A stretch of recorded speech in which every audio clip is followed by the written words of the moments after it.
इस वीडियो में अभी हम ये क्वेश्चन नंबर 4A सॉल्व करेंगे। देखो क्वेश्चन में क्या दिया है, find support reaction at A and B for the beam loaded as shown in figure. A is hinge and B is roller. देखो डायग्राम को ठीक से ऑब्जर्व कर लो। ये डायग्राम मैंने दूसरे पेज पे बना लिया है।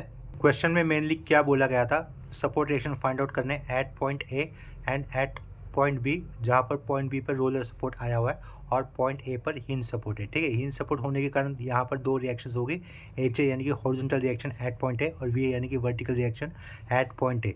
ठीक है, एच ए और वी ए ये दो सपोर्ट रिएक्शन हो गए, वो हम लोग टूवर्ड्स पॉइंट ए भी दिखा सकते हैं या फिर away from the point A भी दिखा सकते हैं, ये अपनी चॉइस होगी। ठीक है, देखो इस डायग्राम के अंदर 2 मीटर इस स्पैन के ऊपर 4 किलो न्यूटन पर मीटर का ये यूडीएल आया हुआ है, यानी कि यूनिफॉर्मली डिस्ट्रीब्यूटेड लोड।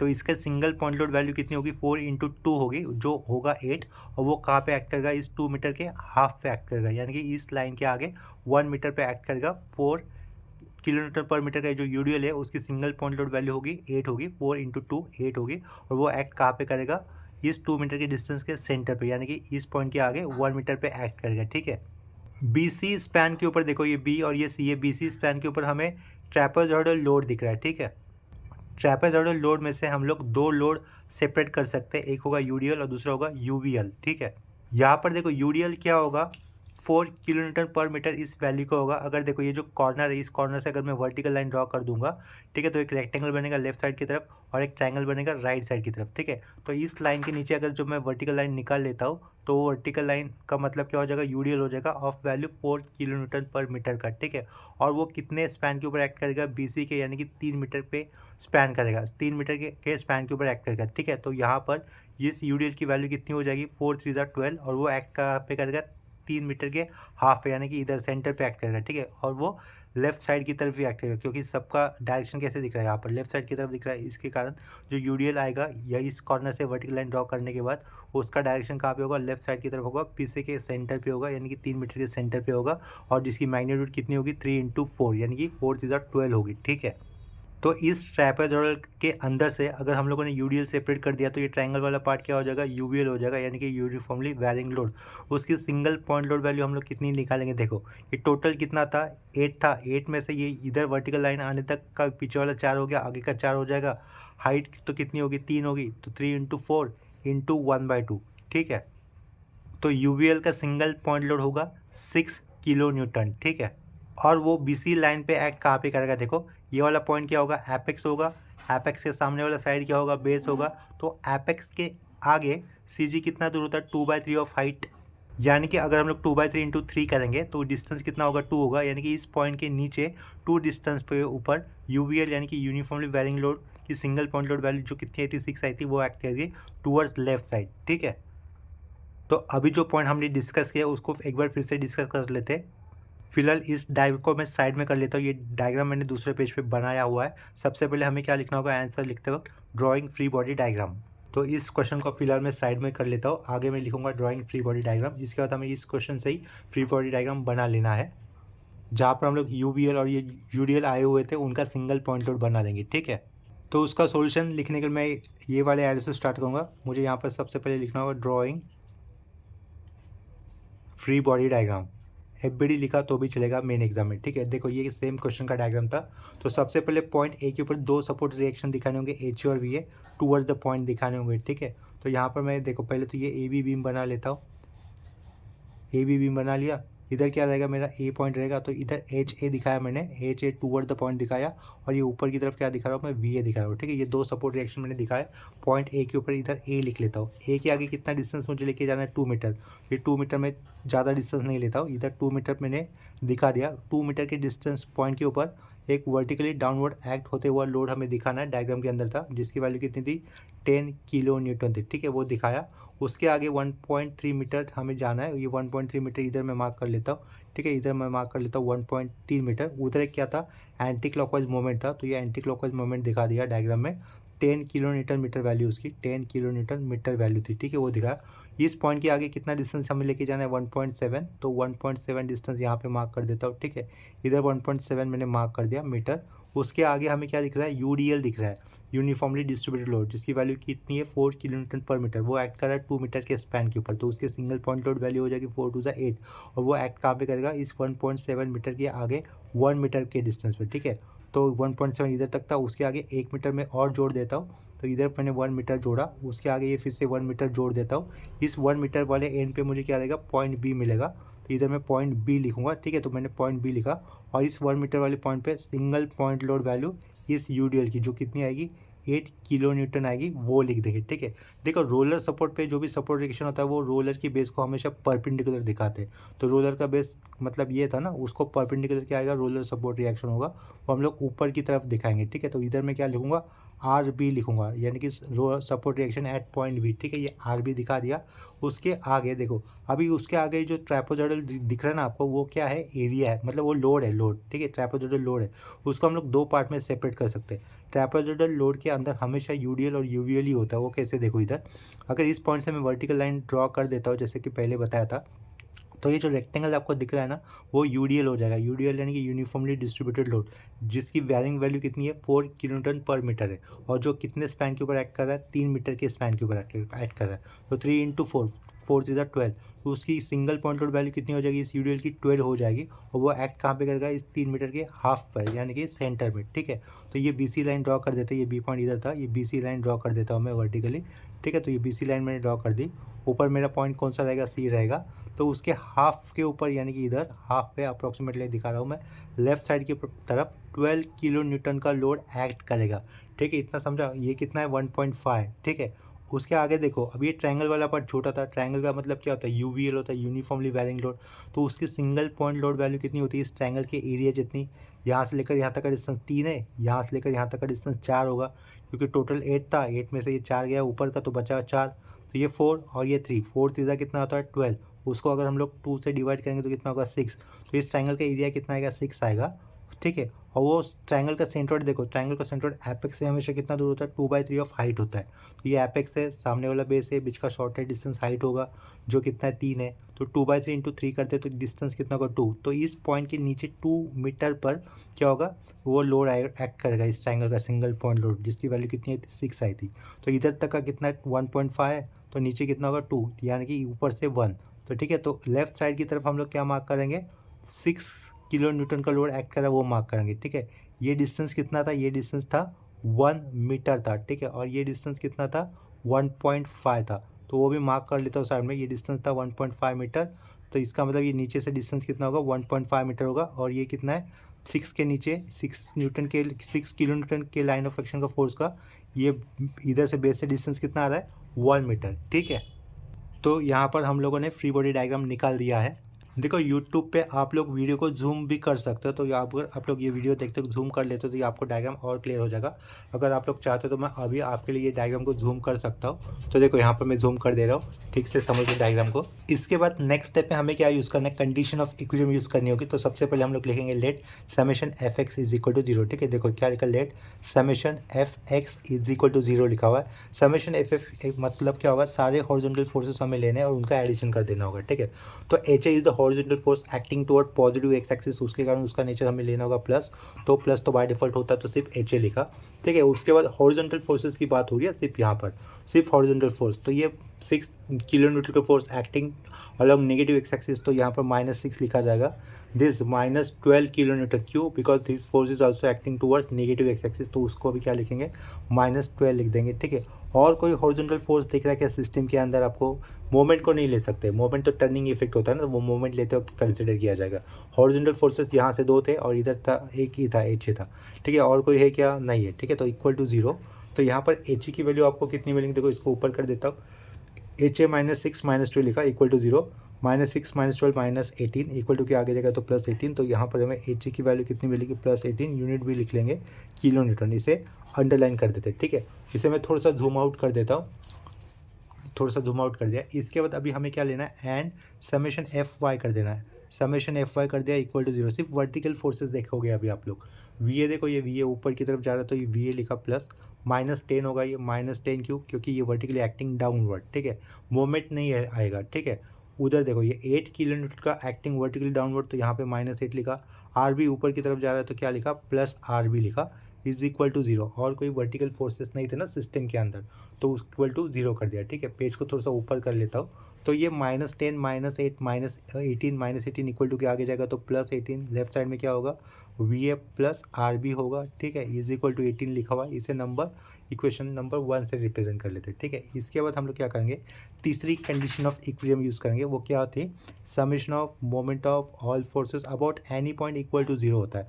अबाउट वो पॉइंट मैं यहाँ पर ए ले लेता हूँ, ठीक है, अबाउट पॉइंट ए लिया, ठीक है। अभी ध्यान दो डायग्राम में, देखो पेज को मैं थोड़ा सा ना फोल्ड कर लेता हूँ क्योंकि आपको डायग्राम दिखना चाहिए। मैं मोमेंट लिखता हूँ तो डायग्राम को मैं तो ऐसे इस तरीके से कर दे रहा हूँ, नीचे दे रहा हूँ, सिर्फ आपको स्क्रीन पे डायग्राम भी दिखनी चाहिए, ठीक है। और नीचे क्या लिखूंगा मैं? Summation of moment of all forces लिख रहा हूँ। देखो उसके ऊपर आपको डायग्राम क्लियरली दिख रही होगी। तो अभी क्या करना है? सारे फोर्सेस का हमें मोमेंट लेना है अबाउट पॉइंट है। देखो एच ए अननोन है, वी ए अननोन है, ये अननोन फोर्सेस पॉइंट ए से पास हो रहे हैं तो उनका मोमेंट नहीं आएगा, ठीक है, क्योंकि वो मोमेंट सेंटर से पास हो रहे तो उनका मोमेंट नहीं आएगा। 10 किलो न्यूटन का फोर्स भले ये वर्टिकली डाउनवर्ड एक्ट होता हो, लेकिन हम लोगों ने क्लॉकवाइज मोमेंट कैसा लिया है? प्लस, तो इसके कारण हम लोग 10 किलो न्यूटन इस फोर्स का मोमेंट अबाउट पॉइंट एक, उसका टर्निंग इफेक्ट कैसा होगा? प्लस होगा। क्लॉकवाइज होगा तो उसका नेचर हमें प्लस लेना है। तो 10 इंटू मोमेंट डिस्टेंस कितना है मोमेंट सेंटर से? 10 किलो न्यूटन इस फोर्स के लाइन ऑफ एक्शन का 2 है, तो 10 इंटू 2 लिखेंगे। इसको प्लस क्यों दिया? क्योंकि हम लोगों ने कोप्लेनर फोर्सेस के फर्स्ट चैप्टर से क्लॉकवाइज मूवमेंट को प्लस साइन दिया था, ठीक है। मोस्ट ऑफ द सर लोग उसको निगेटिव देते हैं। तो ये 10 किलो न्यूटन इस फोर्स का हम लोगों ने मोमेंट लिया अबाउट पॉइंट है, जो कितना मिला? 10 इंटू 12। सिस्टम के अंदर देखो एक ऑलरेडी मोमेंट दिया था जो कि उल्टे नेचर का यानी कि एंटी क्लॉकवाइज है, तो उसके कारण इसको -10 लिखा, ठीक है।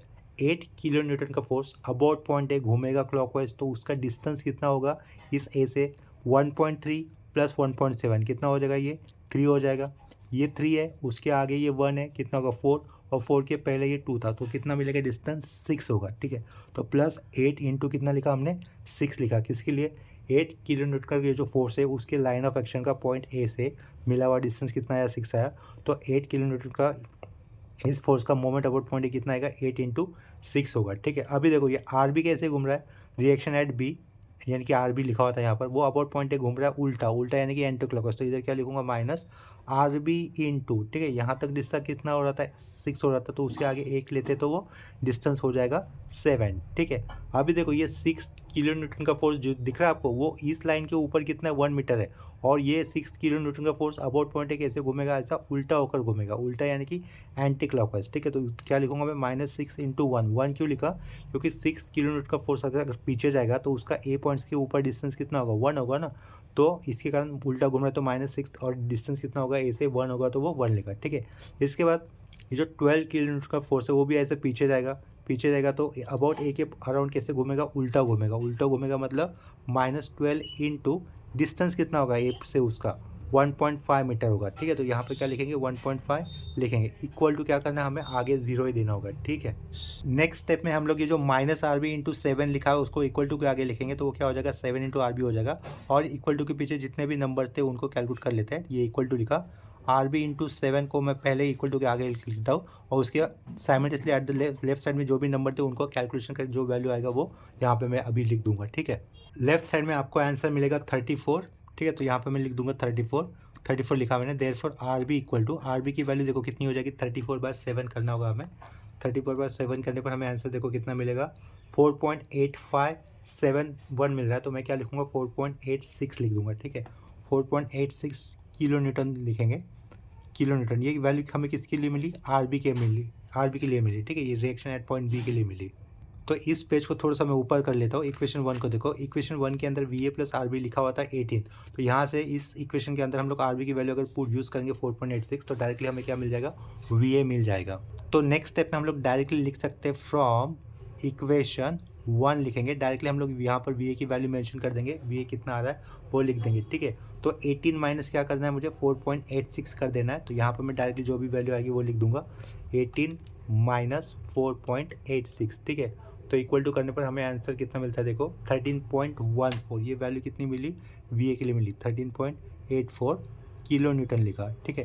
तो यहाँ पर मैंने देखो वी ए का डायरेक्शन क्या अज्यूम किया था, ऊपर की तरफ अज्यूम किया था, लेकिन अगर मेरा मान के चलो एक्चुअल डायरेक्शन मेरा उल्टा होता था तो इसका साइन मुझे निगेटिव आता था, ठीक है। तो ये एच ए हमें मिला हुआ है ऑलरेडी ऊपर 18 और ये वी ए मिला हुआ है 13.84, ठीक है। इससे हम लोग क्या निकाल सकते हैं, रिएक्शन एट पॉइंट ए निकाल सकते हैं। तो ये आर ए लिखा, रूट के अंदर क्या लिखूंगा, एच ए का whole square plus V A का होल स्क्वायर, ठीक है। तो पीछे हमने फिर से आर ए लिखा, रूट के अंदर एच ए कितना था 18 आया हुआ था, 18 स्क्वायर प्लस ये वी ए अभी आप मिला हुआ 13.84 का होल स्क्वायर, ठीक है। 13.14 था एक्चुअली वो 13.14, और इधर भी क्या होगा 13.14 होगा, ठीक है।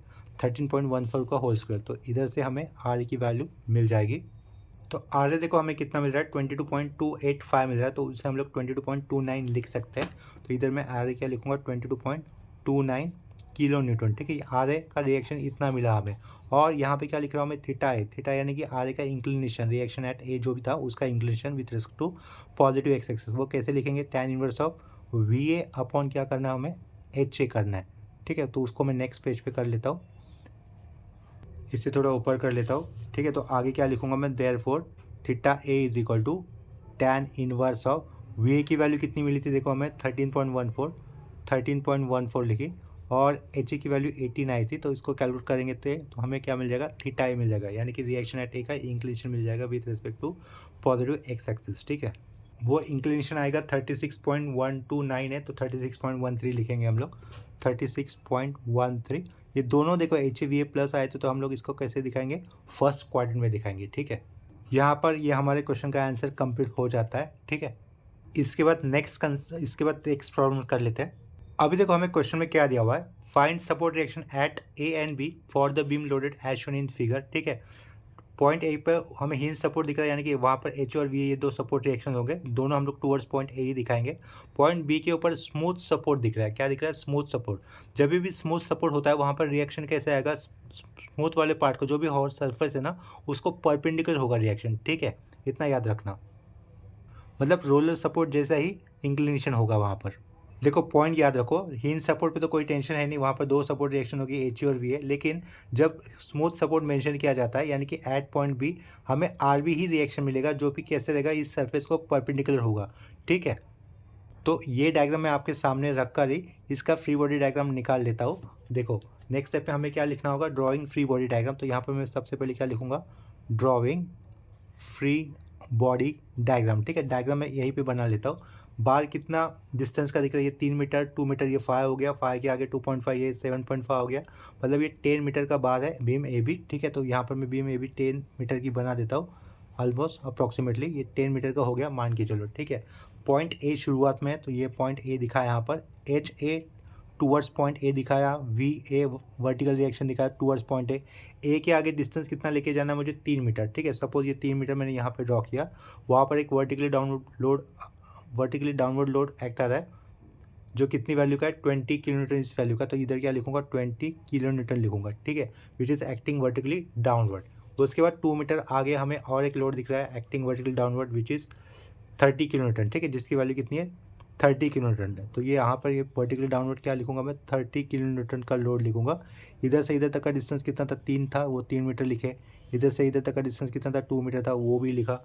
उसके आगे 2.5, देखो 2.5 और ये आगे का 2.5, यानी कि टोटल कितना हो गया 5 हो गया। उस 5 मीटर के डिस्टेंस के ऊपर 5 किलो न्यूटन पर मीटर का यूडीएल दिख रहा है, यूडीएल।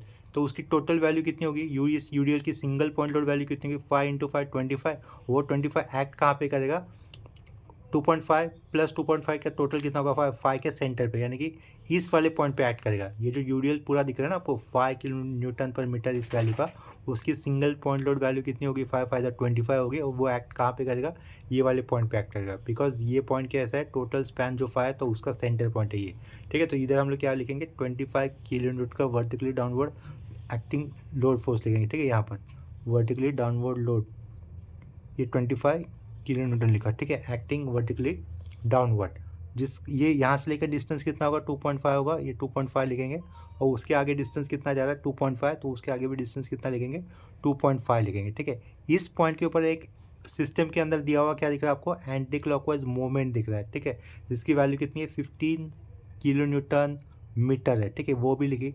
ये पॉइंट बी था। पॉइंट बी के ऊपर देखो, ये पॉइंट बी के ऊपर इधर एक इंक्लाइंड है, ऐसा इंक्लिनेशन दिया होता है, ठीक है। और ये इंक्लिनेशन कितने डिग्री का दिया था, ये स्मूथ सरफेस आपको 30 के पे दिया था। ये स्मूथ सरफेस का इंक्लिनेशन कितना दिया था, 30 डिग्री दिया था, ठीक है। अगर इस स्मूथ सरफेस पे अगर हम लोग रिएक्शन लेंगे तो रिएक्शन तो स्मूथ सरफेस को कैसे होगा, परपेंडिकुलर ही होगा ना। तो ये ऊपर अंदर वाला एंगल 90 है तो इधर भी एंगल 90 होगा। अगर इधर एंगल 90 है, ये 30 है, तो ये वाला एंगल कितना होगा, 60 होगा। उस एंगल को मैं थोड़ा सा नीचे दिखा देता हूँ, ठीक है। तो ये एंगल कितना होने वाला है, 60। तो इधर क्या लिखूंगा, 60। और ये जो हम लोगों ने अभी एरो ड्रॉ किया वो क्या रिएक्शन है, रिएक्शन एट पॉइंट बी, तो उसको मैं आर बी से डिनोट कर रहा हूँ, ठीक है। ये बी पॉइंट है तो बी को मैंने यहाँ पे लिखा। ये समझा आपको। ये कैसा था, स्मूथ सरफेस था, इंक्लिनेशन एट 30 डिग्री, देखो इधर 30 डिग्री दिख रहा होगा। अगर ये 90 है, ये 30 है, तो ये एंगल कितना होगा, 60 डिग्री होगा, 30 90 60 का, ठीक है। तो वो आर बी, इस रिएक्शन का इंक्लिनेशन कितना आ रहा है ग्राउंड के साथ, 60 डिग्री, इतना समझ लो एट पॉइंट बी के ऊपर, ठीक है।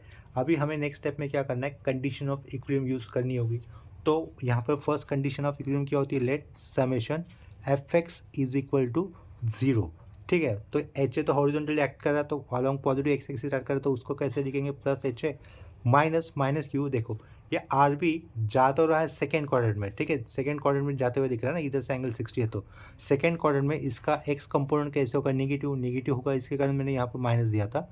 उसका एक्स कंपोनेंट की वैल्यू कैसे लिखेंगे, पहले तो फोर्स की वैल्यू लिख लेंगे, रिएक्शन एट बी वो लिखा, एक्स कंपोनेंट लिख रहे तो उसके बाद कॉसाइन लिखना होता है, कॉस लिखना होता है। और इसके लाइन ऑफ एक्शन ने, यानी कि इस फोर्स ने एक्स एक्सिस के साथ बनाया हुआ एक्यूट एंगल वो कितना, इस केस में 60 है, तो इधर क्या लिखेंगे, 60 लिखेंगे, ठीक है। इतना ही लिखना था। इस आर बी, इस फोर्स को इंक्लाइन होने के कारण उसका एक्स कंपोनेंट हमें लेना था, जो R B force second quadrant में जा रहा है तो उसका एक्स कंपोनेंट इस तरीके से आएगा, ठीक है।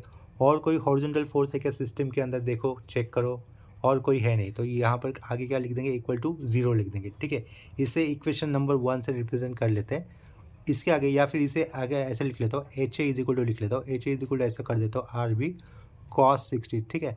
इसे नंबर 1 से रिप्रेजेंट कर लेता हूँ, ऊपर वाला मैंने कैंसिल कर दिया। नेक्स्ट स्टेप में अभी हमें क्या कर देना है, and summation F y equal to 0 कर देना है, and summation F y equal to 0 कर दिया। डायग्राम के अंदर आप लोग सिर्फ वर्टिकल फोर्सेस देखोगे, वी ए ऊपर की तरफ जाएगा तो वी ए प्लस लिखा, -20, आगे का ये -30, आगे का ये -25, और यहाँ पर रिएक्शन एट पॉइंट बी, ठीक है, जो कि इंक्लाइंड है, तो उसका वर्टिकल कंपोनेंट कैसे होगा, प्लस होगा, तो इधर क्या लिखोगे, प्लस वर्टिकल कंपोनेंट बोल रहा हो तो आर के साथ साइन लिखोगे। और इस फोर्स के लाइन ऑफ एक्शन ने एक्स एक्सिस के साथ बना हुआ एक्यूट एंगल जो कितना है 60, तो यहाँ पर क्या लिखोगे, 60 लिखोगे, ठीक है। ये 3 फोर्सेस लिए, ये चौथा हो गया, और इधर का एक वर्टिकल रिएक्शन, कितने हो गए टोटल, 5 हो गए, पहला, दूसरा, तीसरा, चौथा और ये पाँचवा, इज इक्वल टू कितना होगा, यहाँ पर 0 होगा, ठीक है। तो नेक्स्ट स्टेप में मैं क्या करूँगा, ये वैल्यू को कैलकुलेट कर इक्वल टू के आगे लिख दूंगा, तो वो प्लस हो जाएंगे, ये माइनस है ना इधर पीछे तीनों, -20, -30, -50, -50 में ये -25 ऐड कर दो तो 75 होगा, आगे वो +75 लिखेंगे, ठीक है। तो पीछे क्या रहेगा, B A plus R B sine 60 is equal to के आगे हमें लिखना है 75, ठीक है। इसे नंबर 2 से रिप्रेजेंट कर लेते हैं। इसके बाद आपको क्या लेना, मोमेंट लेना, and summation of force, summation of moment of all forces about point A ही लेते हैं, इक्वल टू 0, ठीक है। इस बार फिर से मैं इस पेज को थोड़ा सा फोल्ड कर लूँगा ताकि आपको सिर्फ डायग्राम ही दिखाई दे। तो डायग्राम दिखने के लिए इस पेज को मैं इस पॉइंट से फोल्ड कर दूँगा, ठीक है। सिर्फ आपको डायग्राम दिखनी चाहिए। देखो डायग्राम को मैंने ये पेज को थोड़ा सा फोल्ड कर दिया है, जैसे कि आपको सिर्फ डायग्राम दिखा देंगे, क्योंकि मोमेंट निकालते वक्त डायग्राम बहुत इंपॉर्टेंट होती है। कोई फोर्स छूट गया तो अपना आगे का कैलकुलेशन रॉन्ग हो जाएगा। अभी देखो हम लोग मोमेंट ले रहे सब फोर्सेस का अबाउट पॉइंट है, तो एच ए अननोन फोर्स है, वी ए अननोन फोर्स है जो कि पॉइंट ए से पास हो रहे हैं। अगर कोई फोर्स का line of action moment centre से पास होता है तो उसका मोमेंट नहीं निकलता है। तो एच ए इस फोर्स का लाइन ऑफ एक्शन ए से ही पास हो रहा है तो उसका मोमेंट नहीं आएगा। वे इस फोर्स का लाइन ऑफ एक्शन यानी कि ये पूरा V a force A point से पास हो रहा है तो उसका भी मोमेंट नहीं आएगा। 20 किलोमीटर का फोर्स नीचे की तरफ आ रहा है और ये घूमेगा कैसे, ऐसा क्लॉकवाइज घूमेगा, अबाउट पॉइंट है, और कितना डिस्टेंस पे दूरी पर है वो 3 मीटर। तो 20 किलोमीटर इस फोर्स का मोमेंट अबाउट पॉइंट है, कितना लिखेंगे हम लोग, 20 इंटू 3 लिखेंगे, ठीक है। ये सबको समझा होगा। सिमिलरली आगे प्लस क्लॉकवाइज मोमेंट आता है तो हमें प्लस साइन यूज़ करना होता है। 30 किलोमीटर का फोर्स अबाउट पॉइंट है, घूमेगा क्लॉकवाइज, और उसका डिस्टेंस कितना होगा पॉइंट ए से, 3 + 2 कितना होगा, 5 होगा। तो यहाँ पे क्या आगे लिखना है, 30 इंटू 5 लिख देना है, ठीक है। आगे ये 25 किलो न्यूटन का फोर्स क्लॉकवाइज घूमेगा तो क्या लिखेंगे 25 इंटू, और उसका डिस्टेंस कितना होगा पॉइंट ए से 7.5 होगा, तो इधर क्या लिखा 7 पॉइंट लिखा। सिस्टम के अंदर ऑलरेडी दिया हुआ मोमेंट, रेडीमेड दिया हुआ मोमेंट क्या दिख रहा है 50 किलो न्यूटन मीटर, जो कि उल्टा घूम रहा है, डायरेक्शन उल्टा है ना उसका, एंटी क्लॉकवाइज, तो -15 हमें लिखना होगा। ठीक है, अभी ध्यान दो, इस बी पॉइंट पे बहुत इंपॉर्टेंट वाला पॉइंट होने वाला है। ठीक है, बी पॉइंट पे दो रिएक्शंस होगी, क्योंकि ये इंक्लाइंड है ना, आर बी इंक्लाइंड है at 60 degree with respect to x axis. तो अगर कोई भी फोर्स इंक्लाइंड होता है तो उसके दो कंपोनेंट निकालते हैं, एक तो हॉरिजॉन्टल होगा, एक वर्टिकल होगा। हॉरिजॉन्टल वाला कंपोनेंट आर बी का, हॉरिजॉन्टल वाला कंपोनेंट बी पॉइंट से पास होगा पीछे की तरफ, पीछे की तरफ मतलब ए बी बार से पास होगा। जब वो ए बी बार से पास होगा इसका मतलब मोमेंट सेंटर ए से भी पास होगा ना, तो इसके कारण हॉरिजॉन्टल कंपोनेंट जो रहेगा ना आर बी रिएक्शन का, उसका मोमेंट नहीं आएगा अबाउट पॉइंट ए। ठीक है, लेकिन जो वर्टिकल कंपोनेंट होगा रिएक्शन बी का, ऊपर की तरफ जाने वाला, उसका मोमेंट अबाउट पॉइंट ए आएगा। ठीक है, तो वर्टिकल कंपोनेंट क्या होगा, ऊपर की तरफ है ना वो, और वो ऊपर की तरफ होने के कारण अबाउट पॉइंट ए कैसे घूमेगा, उल्टा घूमेगा, तो यहाँ पे क्या लिखेंगे माइनस लिखेंगे।